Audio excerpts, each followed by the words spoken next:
আসসালামাইকুম প্রিয় ভাই, আপনাদের উদ্দেশ্যে আজকে একটা কথা শেয়ার করতে চাই। সেটা হচ্ছে যে আমি যে হাতে থাকা ফোনটি ব্যবহার করি, সকালবেলা আমার এই ফোনটি হারিয়ে গিয়েছিল।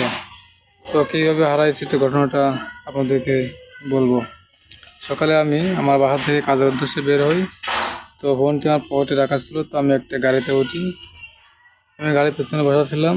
তো এখান থেকে আমি আমতলা থেকে গাড়িতে উঠছি নতুন হাট খেয়াঘাটে দিয়ে নামি। তো এখানে একটা রাস্তার ভিডিও আছে। তো গাড়িটা ওখান থেকে একটু ঝাঁকে লাগে। তো আমার ফোনটা পকেট থেকে বের হয়ে ভ্যানের পরে আর কি পড়ে যায়। তো আমি তখন খেয়াল করিনি। পরে গাড়িওয়ালাকে টাকা দিচ্ছি, গাড়িওয়ালা চলে গেছে। পরে আমি 2-4 পা হাঁটার পর দেখি যে আমার ফোন আসলে ফোনটা পকেটে নেই। তখন আমি আশ্চর্য হয়ে গেছি যে আমার ফোনটা কোথায় গেল। পরে একটা লোকের কাছ থেকে একটা ফোন নিয়ে আমি কল দিচ্ছি। তো দেখি যে আমার ফোনটা রিং বাজছে কিন্তু কেউ রিসিভ করতেছে না। তো আমার তখন অনেক মনটা খারাপ হয়ে গেল যে আমার এত সুন্দর একটা ফোন হারিয়ে গেছে, আমি খুঁজে পাচ্ছি না। কল দিচ্ছি কিন্তু কেউ রিসিভ করতেছে না। পরে আমি বাসায় চলে আসলাম। বাসা থেকে এসে ফোন একটা নিয়ে গেলাম, নিয়ে অনেকবার রিং দিছি, প্রায় তা ধরেন 100 তো হবেই। তারপরে অনেক সময় পরে একটা ছেলে ফোন রিসিভ করতে বলছে যে ভাই ফোন তো পাওয়া গেছে, তো আপনি কোথায় থাকেন? তো আমি আমার ঠিকানা জানালাম।